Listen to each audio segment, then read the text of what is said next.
Do you think you need to be extremely flexible to teach yoga? Do you think you need to do every single arm balance, inversion, and back bend and nail it every time to be an instructor? Do you think you need years and years of experience practicing yoga to teach? It's actually not true. You don't really need any of that to become a yoga instructor, and you don't need to be perfect. Today I'm going to explain why that's the case and some of the lessons I've learned through my years of teaching, practicing, and studying yoga. One thing I get is people don't feel good enough. They feel they are not good enough at yoga to even be in the classroom. Yoga feels very mysterious, spiritual, and it doesn't feel very obtainable and accessible to a lot of people. The mindset that you are not good enough, the mindset that you're an imposter or not perfect enough, don't look the right way, don't sound the right way, don't have the right energy, that's gonna hold you back from a lot of things. And sometimes you just need to hear it from a person who's been there and who's also felt those things to understand that there's a place for you. Because if you clicked on this video, that means you have curiosity about yoga, about deepening your yoga practice,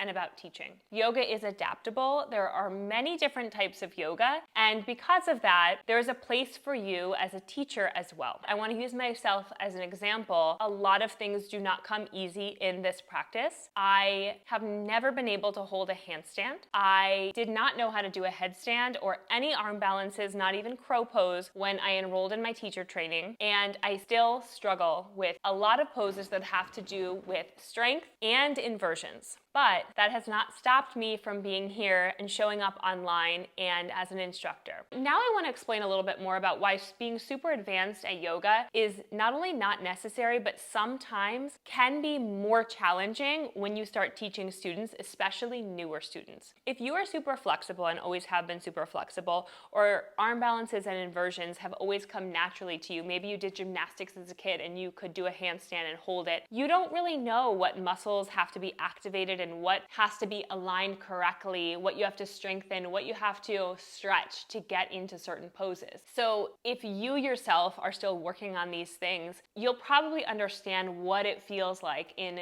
another person's body who's struggling. The truth is, as a yoga instructor, you'll never be able to feel what your student is experiencing. So in some ways, being a perfect yogi almost makes it harder for you to connect with your students. The more your students see you as a human who falls out of poses, I do it all the time on my channel, and who has to work at something, the more they'll connect with you and feel like they can achieve that as well. This day and age, in the world of social media, YouTube, Instagram, you see snapshots of yogis and their practice, and you see some incredible poses that seem totally inaccessible to you. Same here.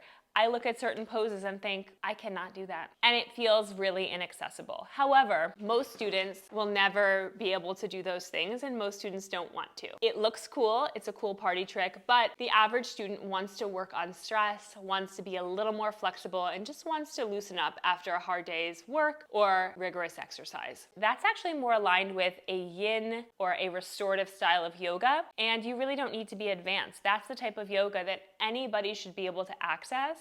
And that tends to be the type of yoga that is most healing and most restorative. So I posted here on my channel before about Yoga Renew and how I got my 200-hour and 300-hour teacher training from Yoga Renew, which prepped me for Hatha and Vinyasa classes. I post mostly Vinyasa classes because that's the style that I am most familiar with and that I enjoy the most. However, I've recently started diving deeper into some of Yoga Renew's really awesome specialized trainings, specifically the restorative and yin style trainings. And that's what inspired me to make this video, because in watching these trainings, I realized that this style of yoga is incredibly beneficial for so many people, and teaching this style doesn't require a super high level of athleticism or of physical strength. These styles of yoga are more focused on stretching in a really relaxing and restorative and calming way. It's all about bringing your body back down, undoing the stresses of modern life. Those styles of yoga are so needed, and teachers who can teach in that style are so needed. And those might not be the teachers who can put their legs over their head or stand on their hands for 5 minutes. So if you're still watching this video, you probably are curious. You might have a heart to teach and to learn and to expand your practice in this way. So I encourage you to just do it. Yoga Renew is an amazing option because it's very affordable. It's online and self-paced. And as I mentioned in one of my previous videos, which I'll link below, that's what worked for me, being a busy mom and being somebody who didn't have a full month or every weekend to dedicate to going into the studio to get my teacher training. If you're curious about Yoga Renew and the programs that I went through, I will link the courses that I have completed down below so you can check them out. They are really educational, really interesting, and they also include a lot of yoga practices that you can actually do as you learn, and it kind of breaks down what you're doing in your class, why you're doing those poses, why this class is being sequenced in that way. Also, I don't do a lot of workshop style classes on my channel here. I do a lot of flows, but if you're interested in Yoga Renew, they also have an app where they have a lot of workshops. So I've started to dive into some of the workshops there, going deeper into meditation, going deeper into one single pose or other styles of yoga. So if you want to check that out, I'll link it below as well. If nothing else, I hope that you learn exactly what this title says, that you do not need to be advanced to teach yoga.